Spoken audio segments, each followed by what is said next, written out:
Howdy, boys and girls. How y'all doing out there? I'm Uncle Bill. And tonight, on this very special Tuesday night, we're going to be talking about one of my all-time favorite directors in the Italian genre. We're going to be talking about the one and only maestro of gore, Lucio Fulci. And man, like, I got a lot of stories behind a lot of these movies from just personally for myself. And there's a lot of stories behind these movies as they were made too. And I kind of dug up a bunch of crap and went through, I did my wiki research. I did my, IMDb research. I went and got some shit I dug up from books that I had. All to put together this lovely show for you all. So, if you liked Finding Argento, I have a feeling that Tuesdays with Fulci is going to be right up your alley. So, let's get a roll call of who's in here right now. There's a bunch of people that jumped on at the same time, and I am incredibly appreciative of that. So, we got, let's see. We got Chris V on here, boys. How you doing, sir? Of course, we got old Curly Jaws. Curly Jaws, I saw your unboxing video. That's like one of the best things of all time. We got the mayor, and the governor's not in here yet, but we got the mayor. Greetings from Canada with Michael Rajpal. Hell yeah. Stuntman Mark is here. Dirk Hall is here. All the usual suspects. Video Horror System. I don't know that one, but welcome. And Alexander, the man lumberjack, is here, boys. The whole fucking crew. And Scratch Burno with Fulci Lives. That indeed is Fulci. Alright. So. And Texas History Council 1965 is present. So I don't know, man. Like, my history with Fulci, just to give a little bit of backstory, my history with Fulci goes way, way back to the old VHS days. And I've told this story a billion times, and I'm going to tell it again until everybody gets sick of it. But the one memory that I have, more so than any other memory of just like horror-related stuff, is that there was a guy who used to sell VHS tapes, like the old Anchor Bay VHS tapes. And he had them in a big tote, like the kind that you would pack clothes in and stuff. And nowhere around here could you buy any of this shit except from this guy. And I remember going into his house and he had like totes lined up. And one of the movies that I remember explicitly being in that was Zombie 2, or Lucio Fulci Zombie, which is like, that's the one that I think mostly everybody has seen first, because that was like one of the most popular ones. And it's the one that I remember the most. Just because of that experience. But we're going to be kind of covering that movie and the movies that kind of like spun off of that movie, because Zombie was the big hit for Fulci. And then he made like several other movies, which I think some of those are actually a little bit better made films, but maybe not necessarily as successful as that one. So if anybody has any comments, throw them out there at any point in time. Like, I don't give a shit. Like, I'll talk about whatever you want to talk about. But I've got a basic structure of stuff, but I'm sure a lot of you guys have like experiences with these movies as well. And a lot of people on here, a couple of people are saying they've never seen any Fulci, but they are brutal and badass. I will say that, old Curly Jaws, if you haven't seen any of these movies. And I'll talk about too some about like who put out the DVDs and the Blu-ray releases and kind of what I got over here. But let's get started. So, I mean, the one that really, like I said, kicked it all off, you've got to go. I've got several different versions of this film, by the way. But this is the latest one that I got, I guess. Well, the latest two that I got. This is from Blue Underground, though. Let's see if I can get a fairly decent picture of this. This is the lenticular cover of Zombie. This is the Blu-ray, which is a 4K restoration. But this is the actual 4K. And this was my introduction to Italian films. I'm pretty sure. Like this had to be the first one I ever saw. Came out in the wonderful year of, I believe it was 80, 79, 80. I think it was filmed in 79 and came out in 80. The reason I saw this movie really, really early on, 79, is that my dad actually had this movie, oddly enough, and I watched it when I was growing up. I don't know why. I don't know why he would let me watch that, but I watched this right around the same time that I watched Dawn of the Dead, too. Michael Rajpal, thank you for the Canadian super chat money. We're gonna get there. We're getting to City of the Living Dead. We're right now on Zombie though, but so Zombie is one of those movies that I think would probably be considered the most critically acclaimed and the most kind of like audience accepted of all Fulci movies. And it was not originally intended to be a ripoff of Dawn of the Dead, or actually in this case a ripoff of Dario Argento's cut of Dawn of the Dead, which was called Zombie. It wasn't supposed to be a ripoff of that movie, and Fulci didn't make it as a ripoff of that movie. It would get picked up later on by the production companies, and they would like rip off Argento's Zombie and make it like Zombie 2, which is the European cut, to capitalize on the success of that movie. But this movie is more of like an original zombie movie, like made in the style of a Caribbean zombie, you know, that not like the modern day films that Romero was making at the time. This one was made more like your typical I Walked with a Zombie, white zombie kind of movie. And you know, from the opening of this movie, you know that you're in for some shit, man. So, like, the opening of the movie is a boat turns up in New York City. This movie was filmed mostly in New York City and Santo Domingo for, like, the Caribbean shots. But a boat turns up and it's kind of floating adrift in the New York harbor. A couple cops get on, and then all hell breaks loose. This giant, like, zombie, which is probably, like, the most memorable scene in the movie. Forget the guy's name. Captain Haggerty or something like that. Like CK knew him and wrote to him and stuff like that. I just want to call him Captain Howdy, but it's something Haggerty. Anyway, giant zombie dude comes out, attacks the cops, and then the plot of the movie is that from there, I guess Tisa Farrow, who's in the movie, is, you know, that was her father's boat, and she's trying to figure out like what happened to her father. So that follows them from New York to this island, and that was the part that was filmed in Santo Domingo. And like I said, it was a classic zombie film.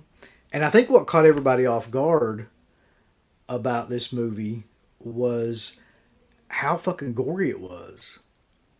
And, you know, following off the success of Dawn of the Dead with Savini's effects and things like that, this movie's even more kind of disturbing to me because, you know, I mean, Savini showed a lot of the stuff, but he showed it pretty quickly.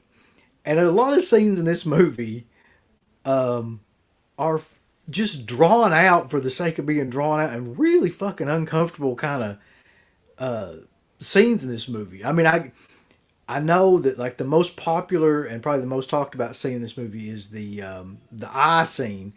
And if you go back and watch that scene now, that goes on forever. There's like 15 fucking cuts of this woman being dragged into this splintered door frame. And there's something about that movie that was just super, or about this movie, Zombie, that was just super uncomfortable. And, you know, this is Fulci's, it's not Fulci's first like foray into horror films or anything. But I think this was the first one where they like gave him reins to just be as explicitly violent as possible. and he really takes advantage of it. So when they get to the island, um, and that's where the zombie part of it really kicks off, and that's where a lot of the gore of it really kicks off too. I mean, you got kind of like scene after scene of you know zombies coming back to life, zombies ripping people's throats out, typical kind of zombie stuff. Um, was kind of This movie was kind of notoriously low budget, and because of that, really the only thing that didn't suffer was the makeup effects, which was Giannotti de Rossi, and the rest of the film. The only reason I think that it looks as good as it does is because all the locations were amazing that they shot with. So I was reading about that they didn't have trailers for the actors. They didn't have catering food a lot of times. They were as shoestring, like as low budget as they could possibly get away with a budget of 410,000 liras, whatever the Italian money is, and 410 million, sorry, and it made 3 billion back. So it was a huge success. And I think that most people on here would agree that I'd say most people in this chat have seen Zombie, aka Zombie 2. Michael Rashball's back with Zombie 2 is more horror than Dawn. Dawn is a satire where this is straight up horror. Yeah, I mean, there's no satire to this. There's no like subtle undertones or anything like that. It's just a full on, from the beginning 5 minutes of the movie, shit just is crazy. And then just accelerates and gets crazier from there. And you can kind of see like hints of where he's going to go with the atmosphere in the Caribbean, where he's going to go later on with movies like City of the Living Dead and the Beyond. But this one is still really rooted in like trying to rip off kind of like zombie movies. So there's no like original kind of take on being surrealistic and things like that. This is a straight ahead action zombie movie. So yeah, I was wondering how long before somebody brought this up, because this is probably like one of the most memorable parts of the movie. It says the zombie did bite the shark, so the movie technically has a zombie shark in it. Yeah, so the zombie shark gag is also awesome and also like one of the most original ideas ever. According to stuff that I read, it wasn't even really like Fulci's idea. It was like a second unit director's idea, and he knew the guy that was he was like a shark, whatever you'd call him, like a shark wrangler or something like that. The guy that's in the zombie makeup that goes toe to toe with the shark, and that's one of the most memorable scenes in any horror film, just because of how goofy and just absurd that is. The fact that you can see that the shark doesn't have any teeth and it's probably drugged. It looks drugged. Like he's basically got it in a fucking Boston crab at one point, and the shark is just like, yeah. I mean, I don't know. I'm telling you, like Dirk is saying that he still doesn't know how that scene was done. I'm telling you, the only thing I can think of is that shark had to be sedated, because you're not going to get in there with a real fucking live active shark. I don't care how much of it, and like try to fuck with it, like beating it up and like biting on it and stuff. Like you're not gonna do that. So yeah, get a couple comments in here. Video Horror System says Zombie 2 acts as a wicked prequel to Dawn of the Dead. That's very true, because the way the movie ends, and spoiler alert for those who haven't seen it. If you haven't seen it, how do I put this? So yeah, things start off really small in this one area, and then they kind of spread. I'll just say that by the end of the movie. It's got a great ending too. It's the ending scene and where they were going with it. So the mayor says the eye splinter cover is the one that I wanted from Blue Underground, but I couldn't find it for sale anywhere. So I just went with the worm eyeball lenticular cover. Yeah, they had a couple of them. That was the only one that I saw, I think, at that time. Shark had no teeth. Yeah, the shark was, I think it had a couple of teeth, but fuck, I mean, not enough to do any real damage, clearly.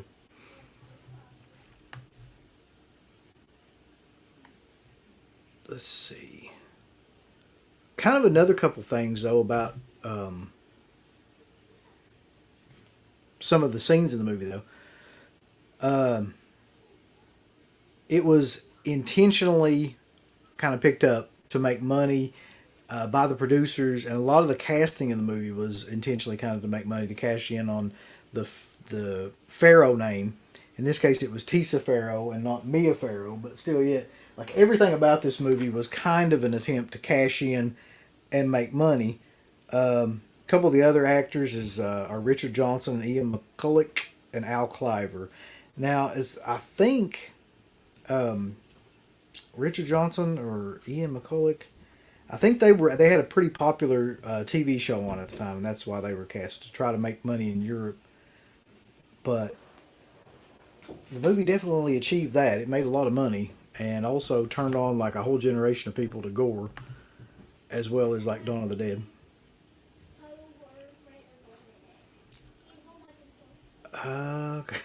What? Wish that the creepy Kentuckian would throw fuck bombs like Uncle Bill.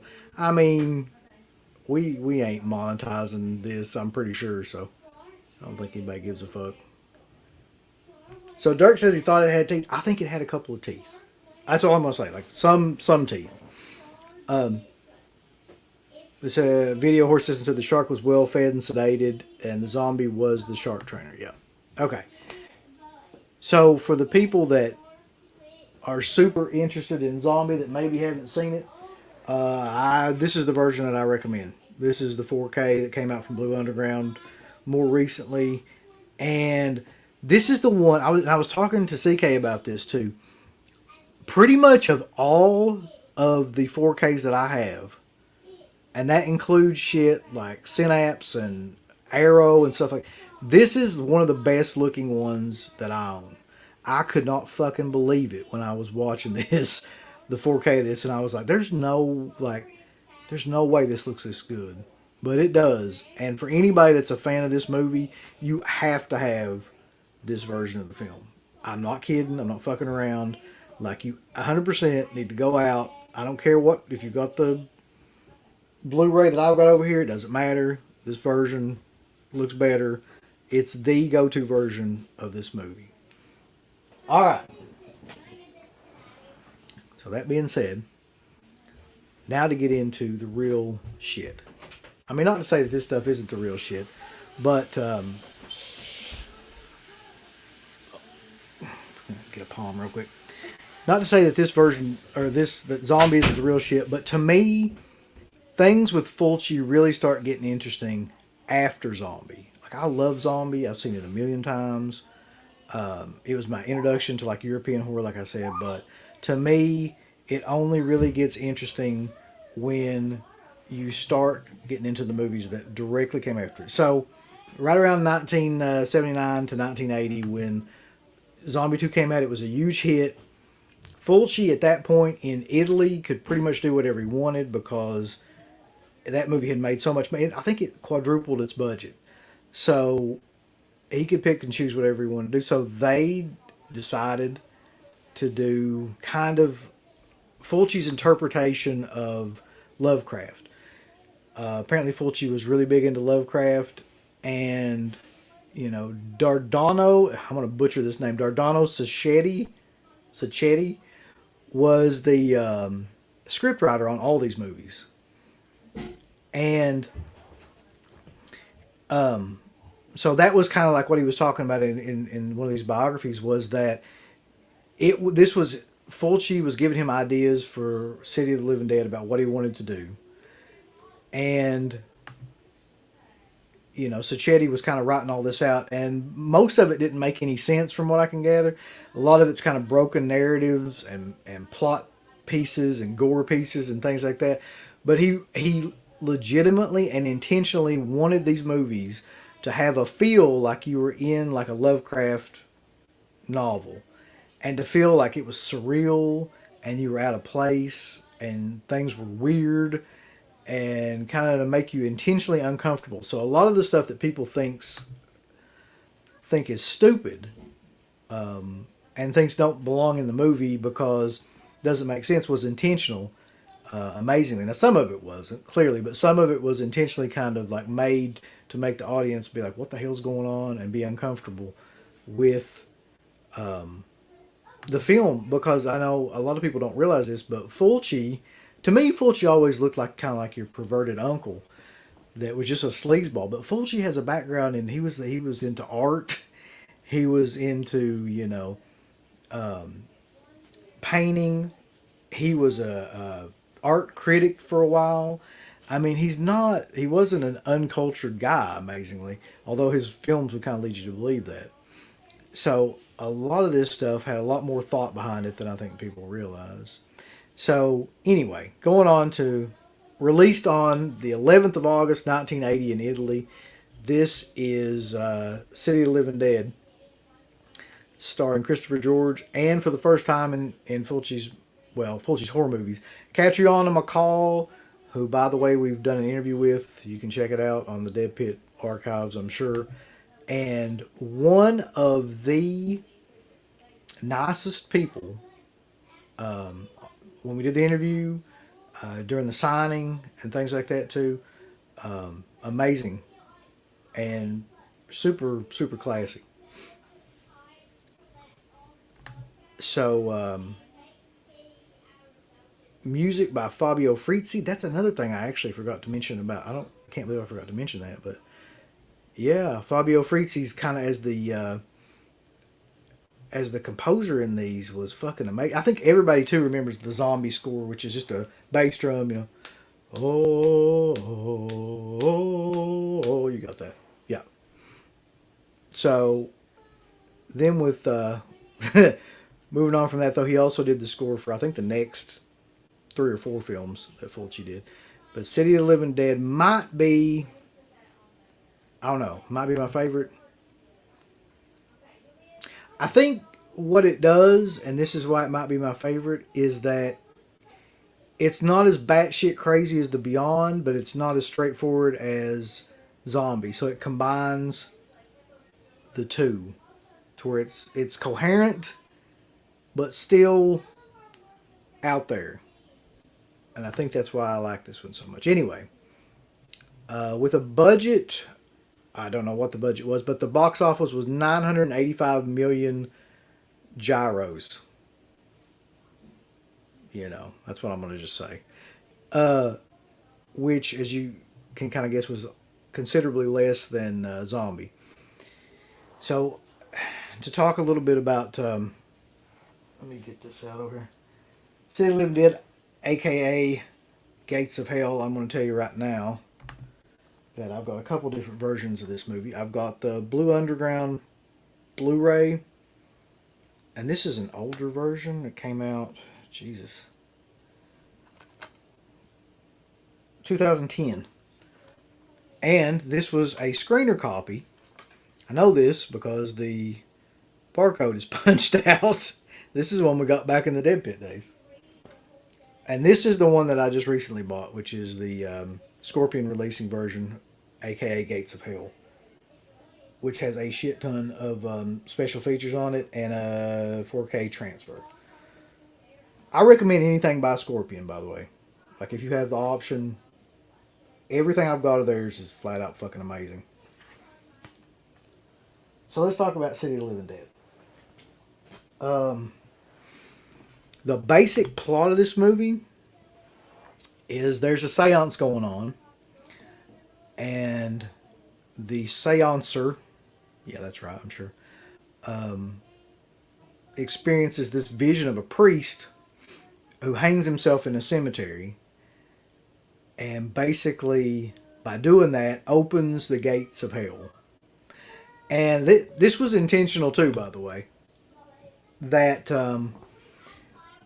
the intentional part is that all of these movies had a theme where a house or a church or something was sitting on like the gate of hell, and that all this crazy shit was gonna happen, based on that idea. So it's a great plot piece because you can do anything with that. Like, clearly, because Fulci had fucking spiders coming up out of the shit, like, you know what I mean? Like, it's built on a hell gate.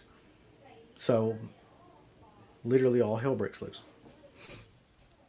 All right. So before we go more into the plot, there's a bunch of questions and comments on here. I want to get into them for sure. Um, let's start here with old Dirk. Thank you again, Dirk. Great stream. Hope this is a regular Tuesday thing. Well, it's Tuesdays with Fulci. I'm going to do like a new Fulci one every Tuesday at the same time. And what I'm really looking forward to is when we get into some of the shit that, like, people don't talk. Manhattan Baby and New York Ripper and Don't Torture a Duckling and stuff like that. So, let's see. I think this is CK. His intro into Italian horror was Make Them Die Slowly. That's pretty fucking hardcore. Video Horror System says he loves Christopher George. I'm going to talk about Christopher George here in a minute, too. Um, Carter Derdention says those establishing exterior shots of the foggy houses and city are just really spooky. They are, yeah. There's several scenes in that movie that creeped me the fuck out when I first watched it. Manic Exorcism is here. It's good to see you, man. City Living Dead is my favorite for sure. Chris V says the Beyond is nonsense. Yeah, we're getting there. It is nonsense. I'm not gonna lie. Is the Scorpion release worth an upgrade? Yes, anything released by Scorpion is worth getting, in my opinion. A couple people have that edition. The Blue Underground or Grindhouse would release a new edition. Mayor says that he wants a new edition of City Living Dead with a soundtrack CD. It's a good fucking idea. And this is a good point too. Ebon Press has a Killer Gates Hell comic that's badass. All their Fulci stuff is worth getting. Okay. Curly Jaw says, do I have a Gates of Hell poster or a City Living Dead poster? Yes. I've got one right over here, actually. I wish I could get it out of here, but there's no fucking way. Anyway, I have a Seven Doors of Death poster, which is the Beyond American poster. And I have several different European Fulci posters over here. City of the Living Dead. First of all, by far, in my opinion, the creepiest Fulci movie, period. Because the iconic kind of shots that they use with the priest. There's something about like Catholicism and priests that's just naturally creepy. And when you get into this movie, and the very first shot of the movie, or one of the very first shots of the movie, is a priest hanging himself. There's something about that imagery that's just both disturbing and surreal and crazy at the same time. And then when the priest becomes like this kind of possessed killer, that's even more disturbing. And the guy that played that looks sickly as hell anyway. I don't know what his name is. I should know it, but I don't. Somebody will pop it up here. But the priest, he already looked gaunt and kind of sickly. And it was very similar to the Poltergeist 2 thing where Reverend Cain, already looked without makeup just disturbing enough. And that's the same thing kind of with City of the Living Dead. And another thing about this movie that I love is that, like I said, it introduces Catriona MacColl, who I think is like the muse of these movies to me. Like, she is perfect for these roles. There's something about her. She's like the Italian, I don't know, I don't want to say Meryl Streep because that's not a compliment really in my opinion, but just a really good actress in these movies that really don't have that many good actors or actresses. You got Giovanni Lamberto Radici, who's in this one too, who is a great guy. We've sent him a bunch of stuff. We've had him on the show. Awesome guy. I don't think he could believe that this movie was as popular as it was, and that his scenes were as popular because I guess a movie like that at the time you just think it's horseshit, but it definitely was not. And his scenes in particular are some of the most memorable scenes. Yeah, so let's talk about like some of the places it was filmed because I've been there. Amazingly, it's a lot of the film. At least a couple, like 6 weeks of it, were filmed in Savannah, Georgia, and some of it was filmed in Rome. Some of it was filmed in New York City. Some of it was filmed in Savannah, Georgia. Just an incredibly atmospheric and intense movie. More so than any of his other films, this movie makes you like feel weird and uncomfortable throughout the whole thing. It's shot really, really tight. The score is amazing, and like I said, the imagery is crazy. And there's a couple scenes in particular. So, of course, the one scene that everybody always references is the organ scene. So there's a scene where a group of kids are out in a car, and this is right when all this crazy shit starts to happen, and the gates of hell come open, and the priest, the father, is kind of like walking around, and he just walks over to this car, and he's staring at this woman, and he's just staring at her, and then her eyes start to bleed, and that shot alone is to me one of the most iconic shots. They've used it a million times in things that you probably wouldn't even like know. Just, creepy kind of compilation videos and things like that. And, just the eyes bleeding. And you can see it happen too, which is a really cool kind of effect. And then, like one by one, she starts to puke up her intestines and her organs in the right order. And I remember watching that scene and being like, all right, this is probably a little bit too much. Like, I probably shouldn't be watching this.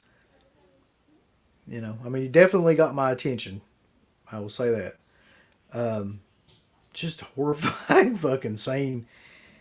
And all the atmosphere before that, like a car parked out and there's fog and just, these abandoned buildings and things. It's all perfect. And, yeah, and somebody mentioned on here too, Matt WV35. I think it was Fulci's disgust with Catholicism, thus the puking out while viewing a priest. Yeah, there's a lot of there's a lot of different takes on what some of these movies were about. But in this one, there's definitely an idea that this is about Fulci's kind of like Catholic, beliefs and upbringing and things like that, and kind of like a turning that all on its head, which he did. A couple of themes that are in all these movies are hell, religion, and blindness. Honestly, things to do with the eyes. So, you can take all that stuff for what you want, but yeah.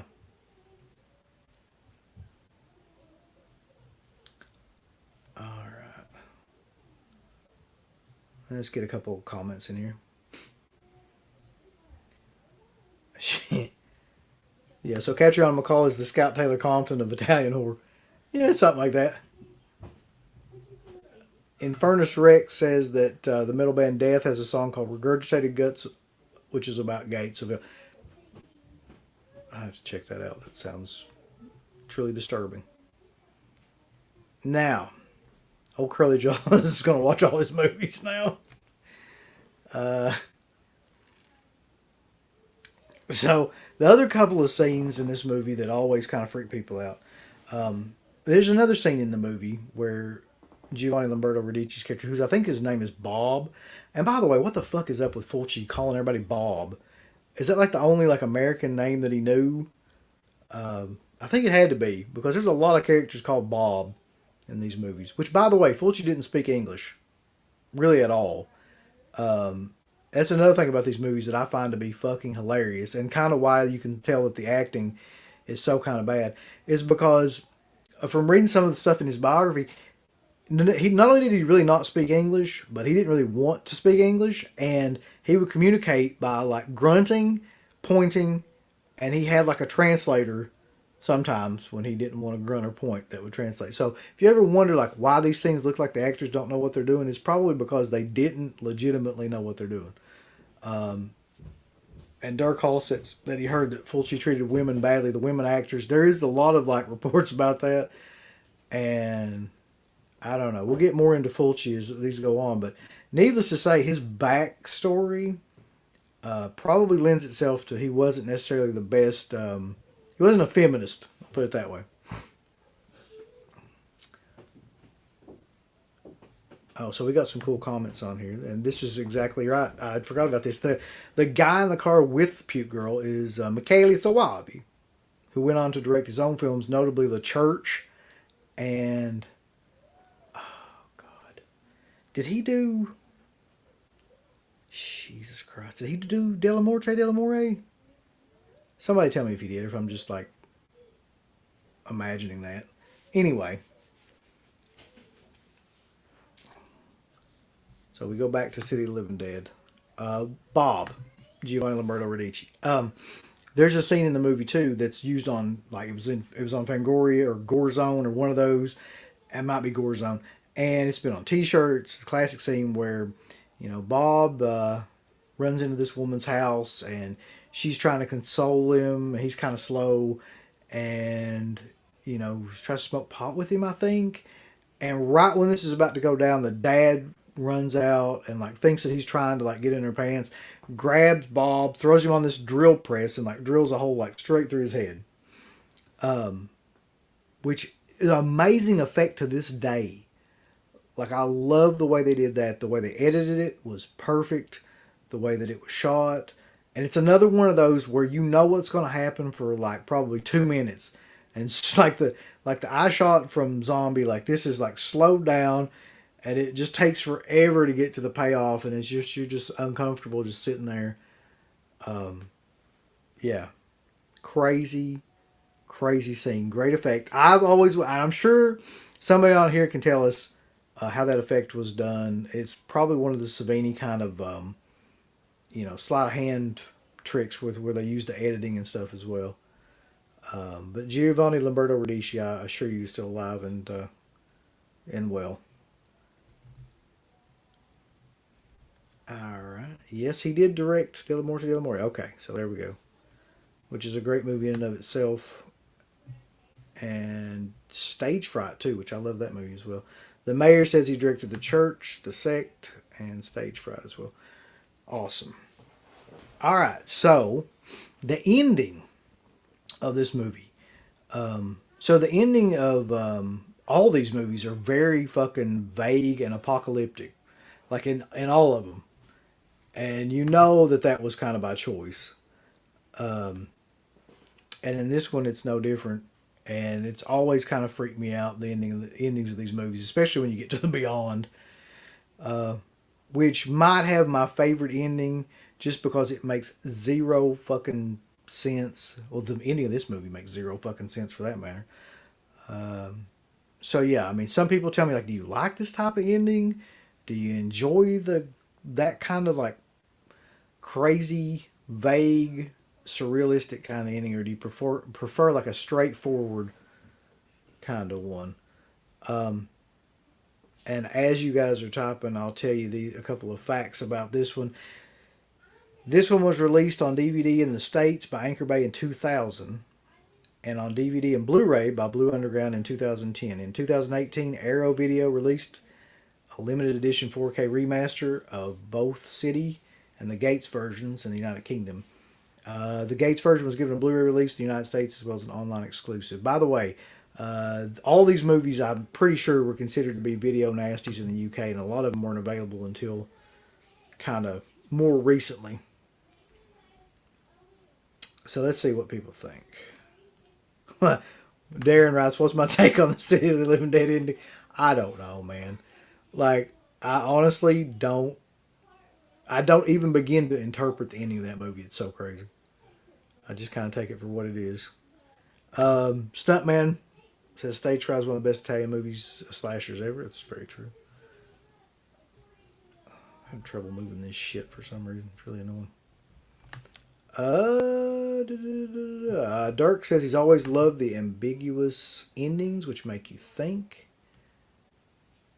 And Devin says City of the Living Dead makes the least sense of any Fulci movie. The ending definitely does. Yeah. Manic Exorcism says he loves Fulci's vague endings. The abruptness makes him scary. Yeah, there's something about it. I mean, Argento kind of did that to a lesser degree in some of his movies. But in Fulci's movies, that was kind of like what you expected. It was kind of like you went into it knowing, all right, this is going to be some crazy, gory shit that's going to end in the most insane way possible. And man, it does. So if you've never seen City of the Living Dead, I imagine most people here have, but if you haven't, you've got to see it. It's so atmospheric and so dark And so, of any of his movies, the most terrifying one to me. Um, it's a great film and a great way to kick off like what would be the trilogy, kind of like the Ebon trilogy, the Gates of Hell trilogy, because all these movies center around like hell being underneath something. Um, let's see. Dirk says, "Would you say Fulci has the most puzzle movies? Like puzzling movies? Yeah, probably. Like if you're not David Lynch or somebody like that, yeah. City of the Living Dead, New York Ripper. I have that too. That was fucking awesome. All right, so let's move ahead 1 year. And if anybody has any like comments to close out City of the Living Dead, because I think it's deserves any kind of credit that it gets. Chris V says, I think people give Fulci too much credit, saying he meant for these films to be abstract and not make a lot of sense, but the scripts are pretty bad. Yeah, well, that's the thing. That wasn't Fulci. That was Dardano Scischetti. Scischetti. Scischetti. But the interesting thing about that is that basically what that guy was doing, the scriptwriter was doing, was just interpreting crazy shit that Fulci would tell him into a script. So yeah, like a lot of times in these movies, from what I can gather, Fulci just had these glimpses of ideas and of murder set pieces, and he would kind of like tell them to this guy, and he would try to sketch a movie around them. Not so much for like Zombie, because that movie's already kind of made. And City of the Living Dead was more of like an interpretation of Lovecraft. But when you get to the Beyond, it's just a fucking series of crazy dreams and ideas that Fulci had that somebody had to build a movie around. Because at that point, he can pretty much do what he wants. You know, these movies are making money, and I think he maybe gets lazy. I mean, that's my guess in a lot of this too. Um, okay, so Facebook users, if I'm not mistaken, there are 7 Gates of Hell in the Gates of Hell trilogy. I always wanted to see if someone would maybe do 4 more movies. That's a good idea. Dawn of the Dude. Those abrupt, vague endings have a charm to them. They really do. They're insane and maybe not coherent, but very off-putting, which I like. And Devin, Bob with the blow up doll is creepy. I'd actually forgot about that. Yeah. So Bob in the movie is kind of like a pervert slash mentally handicapped person, and he's got this blow up doll that he kind of carries around. And another scene in that movie that I always thought was creepy as hell is when they're in the diner.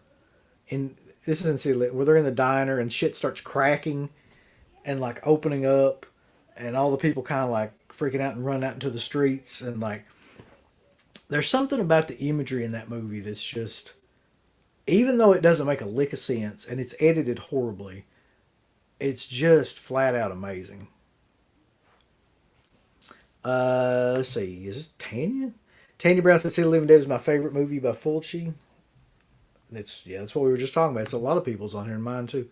City of the Living Dead is my favorite Italian horror movie.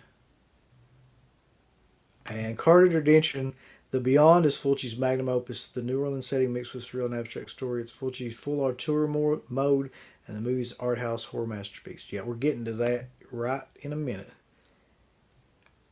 Isn't that thing in the house with Bob and the blow up doll a dead fetus? Probably. And the spewing gut scene is the best. All right. So we have successfully gone through City of the Living Dead.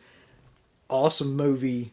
Fulci is, to me, at his height with that movie, because like I said, it's a perfect combination of the insanity that comes with the Beyond, kind of tamed down for the commercial success of Zombie. So let's get to, these next 2 movies were both released in 1981. So I don't know which one comes first, but the way I've always looked at it is that The Beyond came first and House by the Cemetery came last, or came next. I don't know if that's true, and to be honest, I don't care. So, hold on.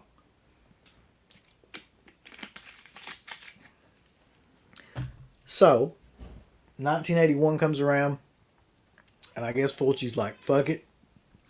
I mean, I'm paraphrasing here, but Fulci's like, fuck it, we're going to go full on you know, just balls to the wall, surrealistic, crazy, David Lynchian art house kind of film.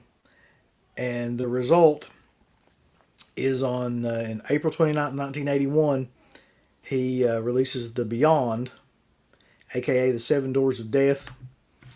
And I've got, this is the old Arrow Blu-ray.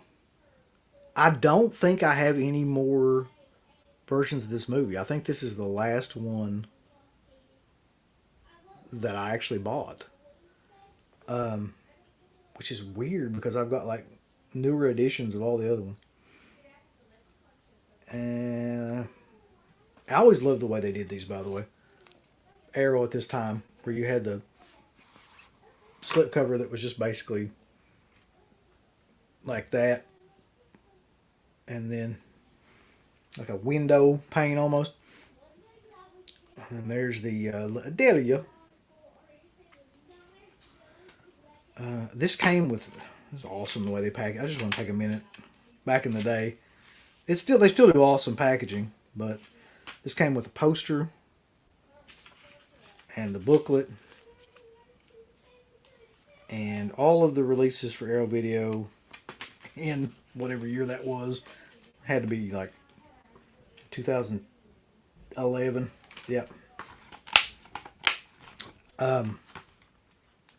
So there are a lot of people that this is their favorite Fulci film.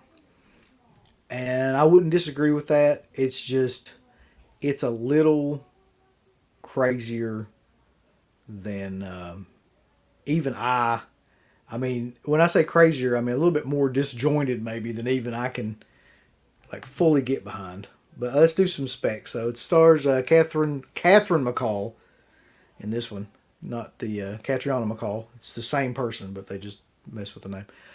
David Warbeck, and music by Fabio Frizzi. It has a budget of $400,000 and makes back 747 million euros, gyros, liras, something like that. Basic plot of the movie is an artist and apparently a warlock is working on a painting in room 36 of the Seven Doors Hotel in New Orleans. And he's protecting one of the seven gates of hell, which, if opened, will bring about the end of the world. He is dragged from the room by a lynch mob and for practicing black magic. And as this happens, a white-eyed woman reads the ancient tome Ebon, prophesizing the opening of one of the seven gates of hell. Now, according to a couple people that worked on this movie, like I said, Fulci came up with the movie by just spewing out like murder set pieces to Sacchetti, who's the scriptwriter, and he wrote the film around that. So it was filmed in New Orleans, which, by the way, is fucking awesome. And I mean, the background and the atmosphere of the movie is awesome because of that. And it really looks unique to anything else that he did because of the sets and where it was filmed. The Ebon symbol, there is some kind of like controversy about that. There is a couple of things that I read that said that the Ebon symbol was actually just a tattoo that one of Fulci's daughters had that was kind of a haphazard tattoo. Didn't really mean anything, but that's where they got the idea for the symbol. Oh, God, this movie. I mean, I'm sitting over here looking at the soundtrack to the movie, which is probably like one of the best soundtracks, along with City of Living Dead. And, looking at it, it's just the imagery from the movie. There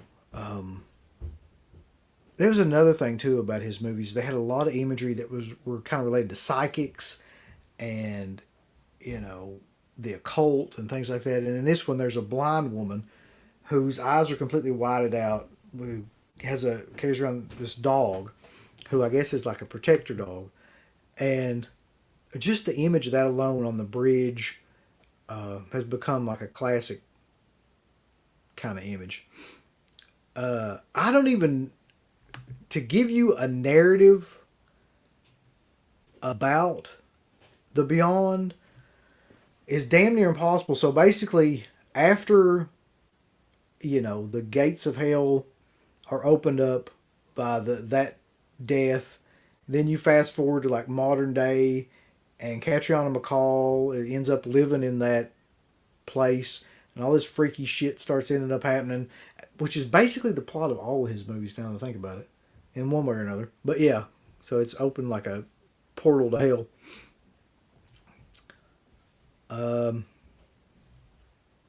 So the mayor has the grindhouse room. I don't know if I've got that. I don't think I've got that. I need to figure that how to get it. Need a 4K of. We definitely need a 4K of this movie.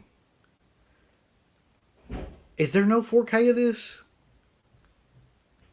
There must not be. I didn't really think about it until right now, but that's crazy to think about that there's not. And it's probably one of the ones that most would lend itself to like a 4K.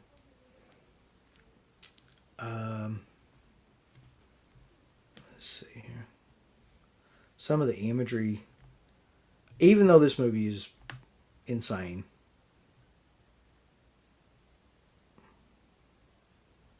Greg, how big of a difference in those two? Which two releases are we talking about? Dirk says that Nolans looks awesome, but I wouldn't live up there. I mean, Rick Ray says the blind woman is one of the most haunting images ever. That is classic kind of Italian imagery. So, let's talk about a couple of the set pieces in this movie, which is all of them are amazing, but some of them I'm sure people probably know better than others. The special effects during the film. So there's so many sequences in this movie where the special effects to me are better than even like Savini stuff. There's a sequence in which like a bottle of acid is poured over someone's face. I always thought that was just awesome. There's the classic scene where like the kid gets possessed and the guy shoots her and like the whole part of her top of her head blows off, which is still to this day like disturbing and remarkable how they did that. Lots of acid scenes in this movie too, by the way. The eyeball gouging. There's a lot of eyeball gouging in this movie. I forgot about Joe, who Joe in the movie is kind of like a handyman who keeps coming back, so to speak. Like anybody that's around this house in particular, like ends up getting it in the worst ways possible. There's a lot of eyeball gouging. There's a lot of like, damage and stuff that way. Oh fuck the spiders! Yeah, like I can't believe I forgot about. There's a whole sequence in this movie where these spiders, which are clearly like animatronic kind of fake spiders, but just the way that it's filmed is just disturbing as hell too. They start crawling up this person and they get to the tongue, and then they're like clipping pieces of the tongue off.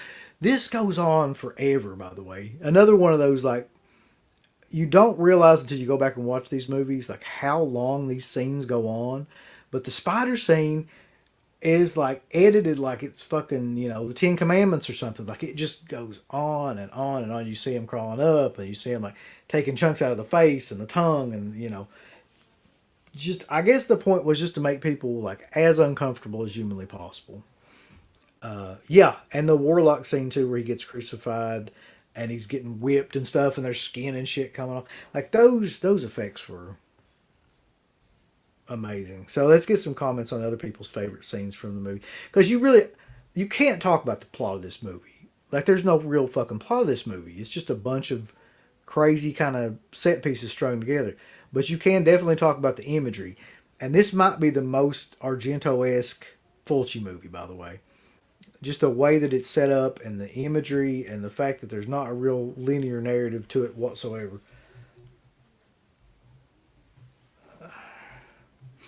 Darren says, yeah, this is true. It's sad that Fulci didn't get to see how much his fans loved his films. He did one Fango convention before he died. Yeah, I think it was 93 or 94. He did a Fango show. There's pictures from it, and some people that we know that attended that. And he passed away. I think it was a couple months after that, and that was it.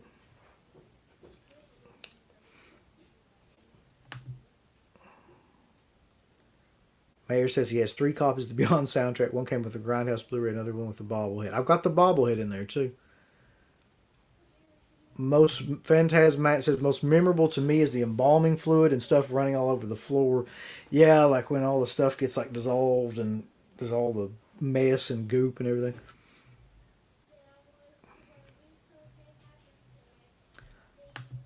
And I believe this is CK says the scene with the plumber rising from the bathtub fucked me up.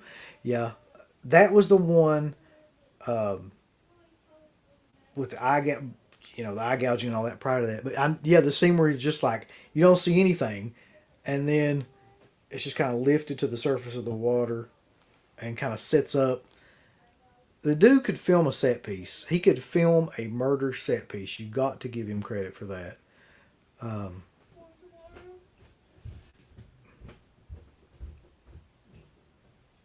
yeah, Manic Exorcism. That's right. The little girl who has to watch her mom getting her face melted off. I'm remembering that correctly, right? Yeah, there's a scene in the movie where like a painfully long scene too, where like this kid has to watch like this is in the morgue scene. I'm pretty sure of it. Like acid and everything on the face, and it just goes on forever, and the kid's just kind of there. I think. Correct me if I'm wrong. Is that the kid that eventually gets possessed or whatever, and then gets their head blown off, or is that like another kid? I don't know. Somebody will tell me.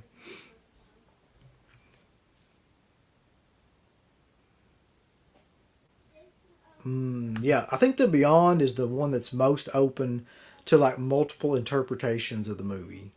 I 100% believe that because it's so ambiguous and so art house that you could watch this, and there is too, by the way.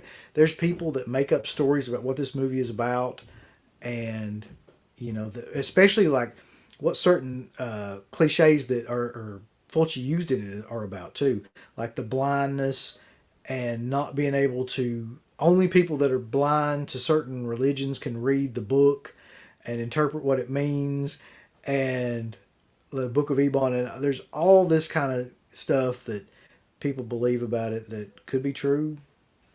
I don't know. I mean, you can make a lot out of this. The girl getting her head blown off. It's like, yeah. I mean, it's one of the most memorable images from the movie. I think that this movie is more atmospheric in some ways than even like City of the Living Dead. It's just a different type of atmosphere. This one seems to me like it's more like was made by aliens, and City of the Living Dead is more like it was made with the distinct purpose of freaking the fuck out of people, Exorcist style, like for City of the Living Dead. Whereas this one's more like just crazy visuals, like all the way through.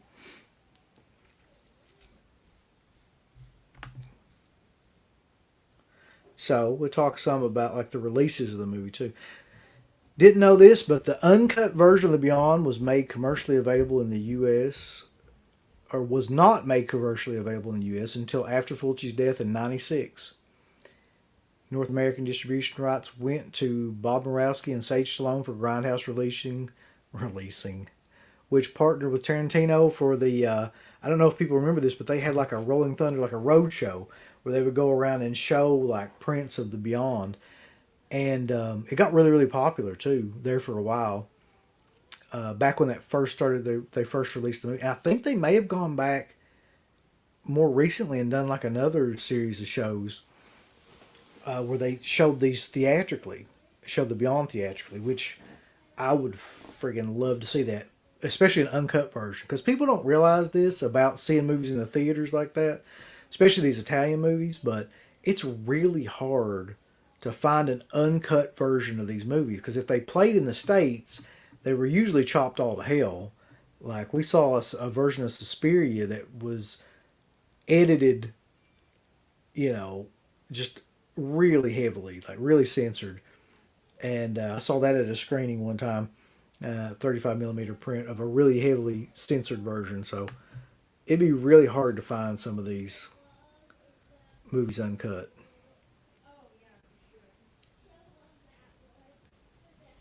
So I love this movie, though. I love The Beyond.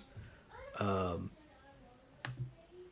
it's a great film. If anybody has any closing comments about The Beyond and the soundtrack and the gore and the just the general crazy fuckery of this movie, put them out there and I'll put them up because I think we're going to move on from this movie because oh well the ending of the movie too. Yeah. Uh, so I think I might remember the ending of this movie more so than any other movie that Fulci did. Just that last image. And if I'm not mistaken, I don't know if I'm right. If this was City of the Living Dead or The Beyond, but which one is it that has like the crack that goes down? That was City of the Living Dead, right? The crack that goes down the print of the film. And then The Beyond is just a freeze frame. But maybe there's like a spider thing. Anyway, there's like a freeze frame version of the two main characters in this kind of like deserted wasteland. It's like a desert, and both of them have got like the whited out eyes, and just that visual alone, and kind of the abstract kind of nature of the movie. You're just like, what in the fuck am I watching? Like, and what have I just watched? Like, it really makes you just question film in general that somebody could come up with something that just kind of abstract and out of nowhere in both those movies, in City of the Living Dead and The Beyond, where the endings are just like, like a gut punch. But they fit that style of movie so well. Not like Argento, not like anything else. Like they just fit Fulci's movies.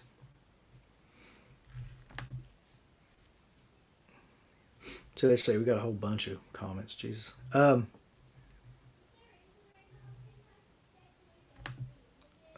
So Matt 35 City and House by the Cemetery were all in all my vid stores. The Beyond I never heard of till years later.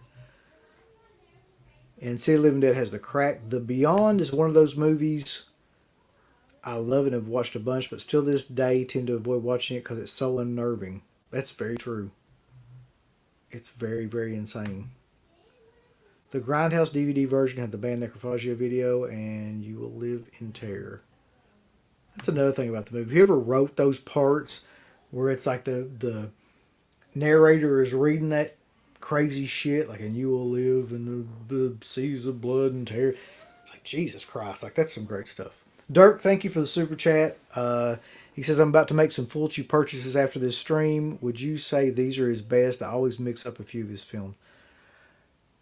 See, I got trouble with that because saying, like, what are Fulci's best films is really hard because, like, what type of movies do you like? It's the same thing with Argento. If you like straight ahead slashers, and like zombie films, and Zombie 2 and New York Ripper would be his best. If you like David Lynch style kind of shit,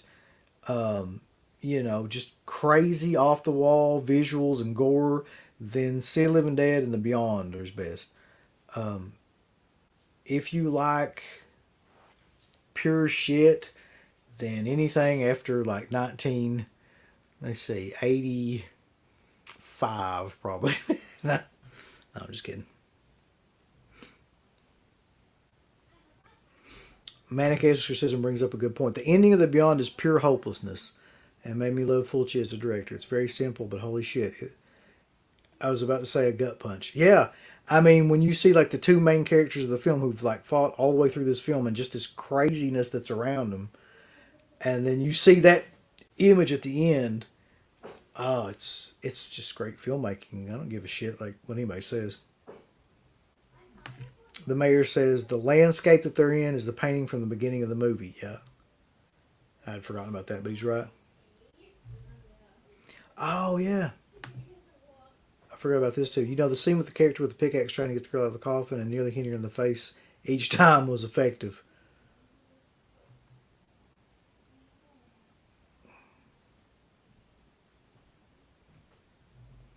And this is a great segue, though. So, Infernus Rex says, I always feel like people hate on House by the Cemetery because of the atrocious dubbing of the Bob character. Yes, that is some of the worst dubbing. I think is it a woman? I think it is. And I think that's why it comes across like so awful. So, let's segue into House by the Cemetery, released in August. So, I was right. Okay, so House by the Cemetery was released in August, and The Beyond was released in April, I'm pretty sure. August 14th, 1981, one day before my birthday. That's awesome. House by the Cemetery is released with our good buddy Catriona MacColl in the lead. Paolo Malco, Giovanni Frezzi, Dagmar Lasanda, and Silvia Calatini. And guess, if you can, who this movie was written by. And I will give you 3 guesses. With a budget of 600 million euros and a box office of 1.4 billion euros, so more than double its budget, and I believe this might have been the most successful movie that he did in Italy since at least Zombie, which is really fucking bizarre when you think about it, because this is the movie that most people shit on the most, and I do not understand why either. I've never understood why. Maybe like Infernus Rex said, maybe it's because of the dubbing of the character, but House by the Cemetery, to me, takes everything that you love about Fulci's movies and turns it into like a haunted house movie. That's the only difference, really. I mean, it's not as gory. I guess maybe some people shit on it because of that. It is as atmospheric, in my opinion, as like any of the other movies. But yeah, it's like, okay, so in this particular one, you know, they're not in a hotel and they're not at, you know, a graveyard or a church. They're at a fucking house, but it's the same story. We got the man, Anthony Louisiana. Anthony Lucy. I'll get it right. Not much. Just talking about our man Fulci, the man of the hour. Too sweet to be sour, funky like a monkey. Ooh, yeah. Okay, so Bob was dubbed by a woman. And I agree with this too. The kid in the House by the Cemetery is annoying as fuck. That is fair. But is he annoying as fuck just because of the dubbing? Or is his acting also? Just maybe his face is annoying as fuck. That's another thing about this movie too. And really about The Beyond. They must have like cast really weird looking child actors. They must have just put out like a casting thing. Like, we need some just disturbing Children of the Corn looking fucking child actors to come in here and just for the imagery. And Dirk Hall says, does House have the toe-headed kid with the weird voice? Yes. And Furnace Rex says this has always been his favorite. All right. How many people in here is House by the Cemetery your favorite, Fulci? In terms of the movies that we've talked about. Doesn't necessarily have to be your favorite of all. But in terms of this quadrilogy. I kind of agree with this.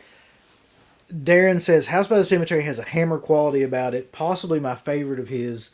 And Don't Torture a Duckling is his best made film. I think a lot of people feel that way. And we'll get to Don't Torture a Duckling in a future show for sure. Because that's probably his most competent and linear and well received movie too.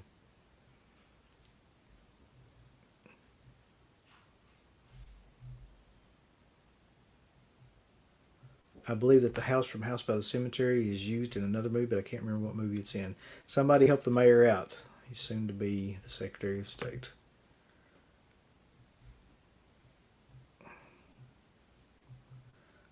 All right, so some people are leaning towards zombie. Some people are leaning towards City of Living Dead. Um, so how many people, though, seriously, is House by the Cemetery your favorite? So let's talk about the movie a little bit. So in an abandoned house, looking for her boyfriend, after she discovers the body stabbed with scissors, a woman is stabbed with a French knife and her body is dragged through the cellar door by an unknown assailant.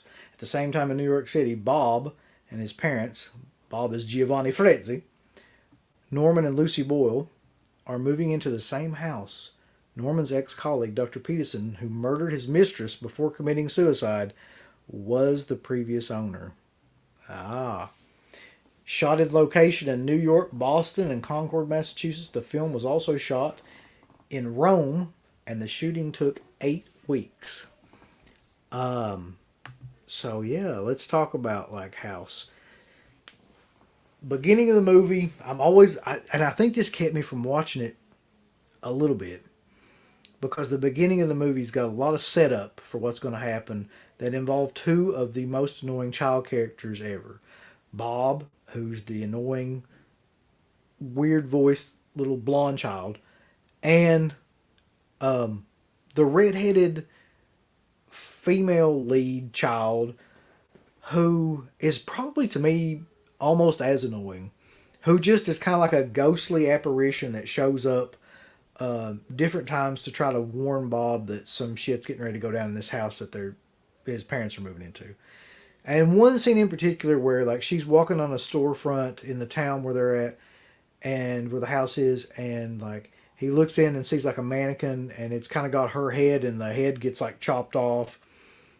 And that scene in particular just always stuck with me for some reason because of the combination of like it's not a person, it's not a mannequin, it's like it's just really bizarre. So you come to find out that inside the house is Dr. Freudstein, who is like this past doctor who kind of haunts, inhabits the house and goes around killing all these folks. Manic Exorcism says House by the Cemetery is a great name and the best in hands down the best in atmosphere. And Dr. Freudstein is horrendously overrated. Yeah, underrated. I completely agree with that. Like that character, in terms of villains in these movies, aside from the priest in City of the Living Dead, is probably the best one. Like the best visually impactful kind of character that could have been like a ongoing kind of character. I think like a Jason or a Freddy or something, like for Italian, like they could have kept that character and it would have still been terrifying. And there's a couple of scenes that I gotta say are probably some of his best shot scenes. And the one that stands out in my mind is when they're going towards the end of the movie when the mother's going up the ladder to try to get out, and like he grabs her and like drags her down this, and like each one of the things till she gets to the bottom like hits her, and then just I mean there's some really great shots in this movie. And Devin says, yeah, the knife through the head scene is nuts. That's another one too that you see a lot of times on like magazines and things like that. Like it's a great shot too. Greg says The Beyond is his favorite and the whole Gates of Hell trilogy is great. It is. It's truly unique and of like the canon of different horror films. This is a good question. I think so. If somebody knows this, let me know because I'm not entirely sure. Is this the same redheaded girl that gets shot in The Beyond? If it's not, then they've got a knack for finding these little redheaded kids that look basically the same. Somebody's bound to know this though. Okay.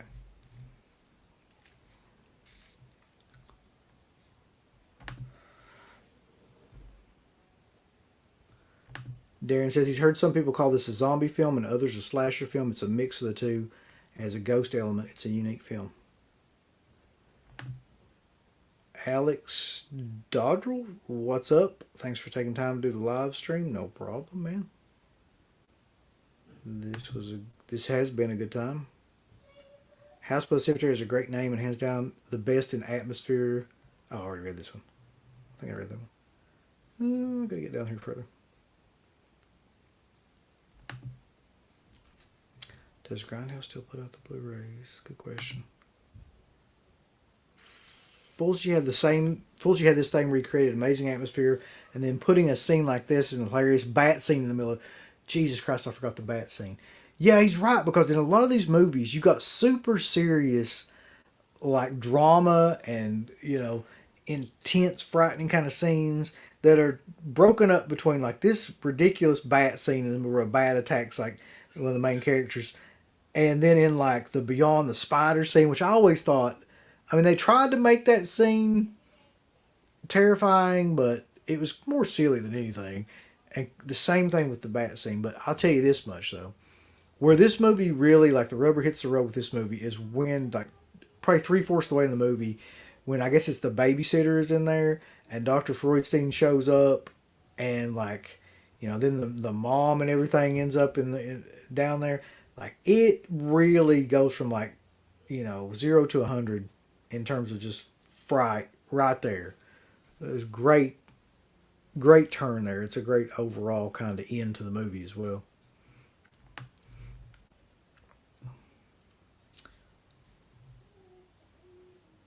Okay, so it's not the same. It's not, the redhead is not the same girl. That's a shame.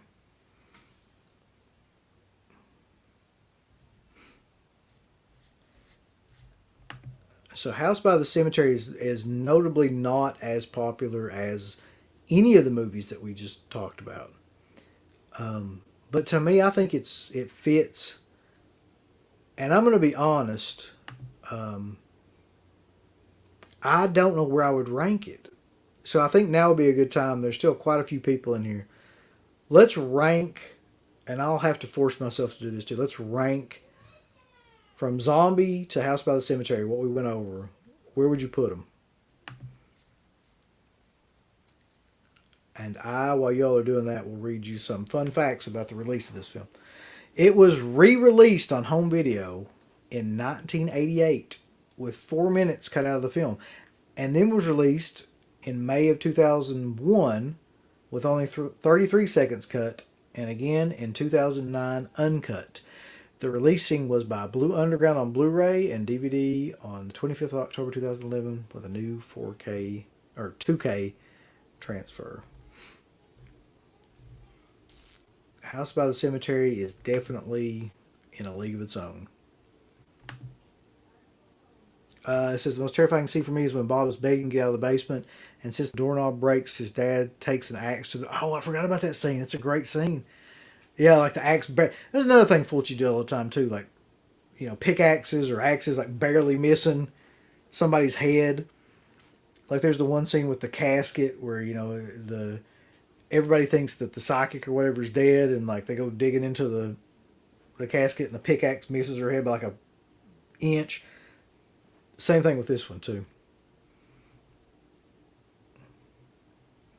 Jay makes a great point. I love that these will never be remade. No. These movies will probably never, ever be remade. They're just too fucking out there. And too bizarre for most people to even think about remaking them. So let's go to some people's rankings. Phantasmat says City, Beyond, Zombie, and House. And Furnace Rex, House by the Cemetery, Gates of Hell, Zombie, and then Beyond.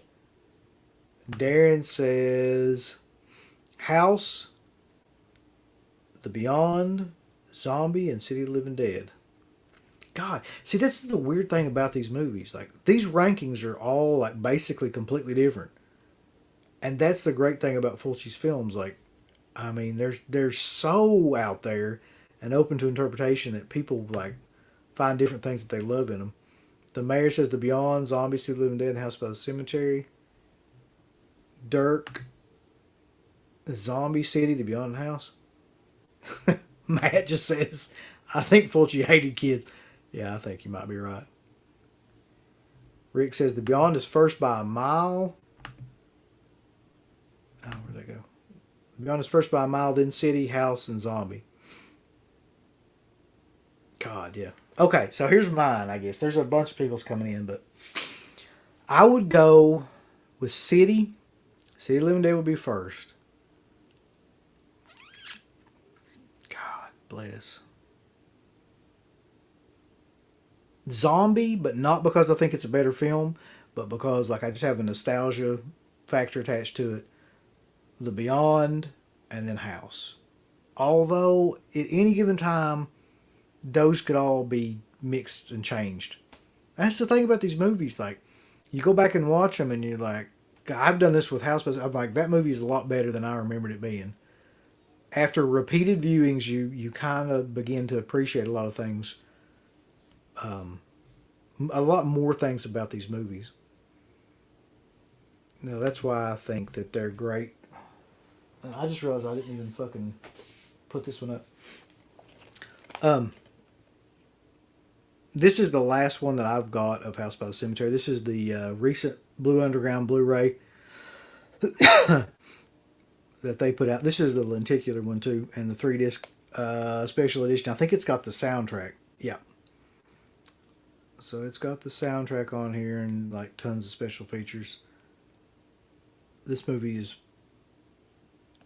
to me, as good as any of the rest of them. And could be like, I could change that order at any time.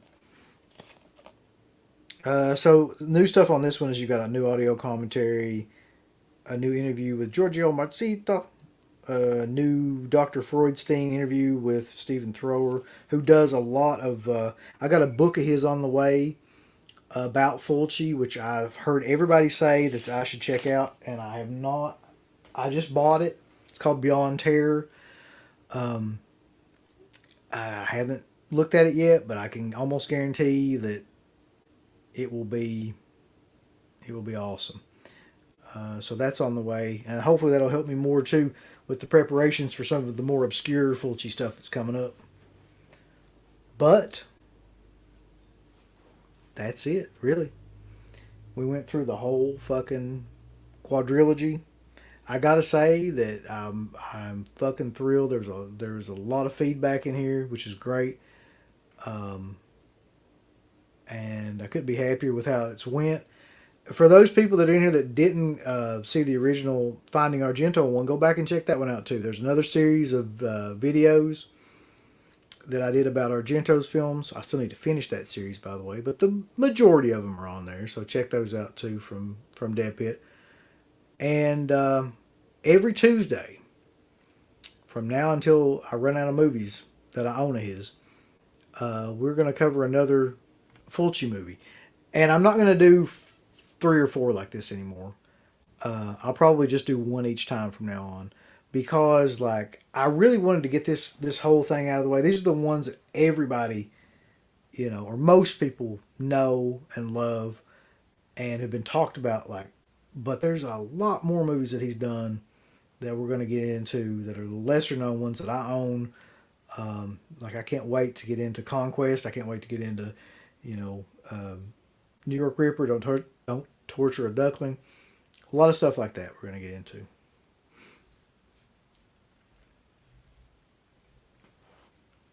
So, like I said, man, this was awesome. I appreciate everybody coming in. And I'm going to read some of these closing comments. Then we're just going to kick the fuck out of here. I've been in here for 90 minutes. And that's pretty much what I was hoping to do. So Darren says he got the Stephen Thrower one for Christmas. And it's fantastic. Awesome. Lumberjack says he ended the 3-disc Blu-ray and the 4K of House by the Cemetery. Awesome. Is there a 4K of House by the Cemetery? Do I have the 4K? Fuck. I gotta get some stuff. I'm not gonna try. AJ Zetro? Okay. 75. Good to see you. Great book.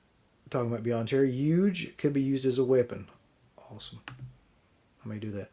Rick Rage says Fulci was a mad genius who somehow lost his way. I think, just as a side note to a lot of this, I think the thing what happened with Fulci was his health started to go to shit.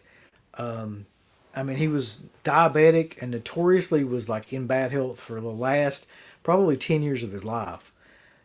He had a lot of like liver, I think he had cirrhosis, a lot of liver problems. And I think a couple of years before he passed away, he was basically a recluse, which is probably the saddest end to this stream that I could give, but it's true, is that he died alone with nobody around. His wife committed suicide, which was horrible, and nobody, lived with anything, passed away in the middle of the night. Some people even theorize that he killed himself by not taking his medication and just because he was so despondent with how bad his health was. What the fuck is this? Matt says, I prefer you over Wes. You're more humble. That's definitely true. I prefer me over Wes too. Duckling is better in my opinion. Yes, Duckling, yes. The mayor asked if I'm going to cover Fulci's Westerns. I doubt that. I don't think I'm going to deep dive as much into this as I did Argento, to be honest. I can tell you right now some of the ones that I know for a fact I'm going to cover, okay? I know I'm going to do Don't Torture a Duckling, New York Ripper, maybe The Psychic. I own it, but I just don't know if I want to go back and watch it again. Maybe. Conquest.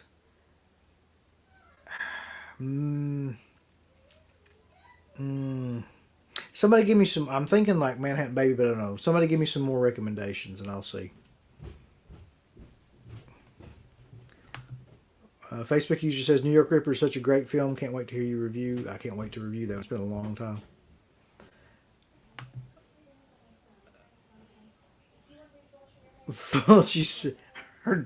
Wes says, big thanks to our patrons. We hit 100 today. That is awesome. I couldn't believe that. And Rick Rage says, this is the perfect end to a Fulci stream. I guess just me abruptly talking about like his death. Jay says, Fulci is my warm blanket. Yeah, I think Argento is kind of like the same way with me. I think he's kind of like my comfort viewing. Have I ever seen Fulci's movie, The House of Clocks? It's a bloody made-for-TV movie, and it's actually not bad. No one ever mentions it. Stuntman Mark, no, I have not. I need to figure out how to get that. Oh, fuck, yeah. Lizard in a Woman's Skin. Yeah. I'll probably do that one, too.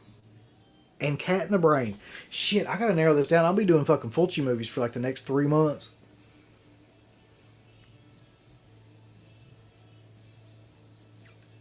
Yeah, Woman in Lizard Skin we're going to definitely do. New York Ripper we're going to definitely do. Conquest definitely. And I'll probably do Cat in the Brain too. Just because that movie is like one of the most batshit crazy exercises and terror I've ever seen. Alright. So, like I said, I appreciate it. I've kept a pretty steady number of people in here and hopefully haven't bored the piss out of anybody.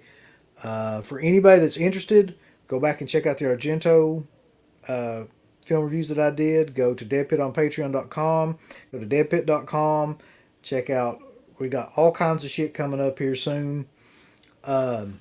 Jesus Christ. I don't even know. Like, there's like 50 different things that are coming up. So, just go on one of the Dead Pit sites. I'm not good at shilling shit. Just fucking check something out. And I appreciate everybody watching. And I will, once I figure out how to fucking end this thing again, it's been a while since I've been on here, I will catch you guys next Tuesday. And I will put up, like, what Fulci movie I'm going to be doing before then. But yeah, until then, check us out on Instagram, Patreon. I'll be putting stuff up. And I'm Uncle Bill, and peace out. Thanks for watching, man. Give us the thumbs up. Up your butt. Like, subscribe, And if you subscribe, here's something else you can do. Once you subscribe, you can click the bell notification, right? And it'll notify you anytime that Dead Pit puts up new shit. Or don't. I really don't give a if you do or I don't. want you to. I want you to. I don't care.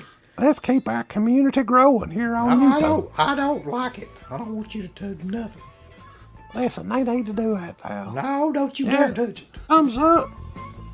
Subscribe. And click that bell. Thank you to all of our supporters on Patreon. DEADPIT on Patreon.com is the only place to check out a complete archive of the old Dead Pit radio shows all the way back from 2005 on, in addition to the midweek shows and fan commentaries, exclusive podcasts, and much more. Dead Pit on Patreon.com if you're interested. Tiers start at only $1.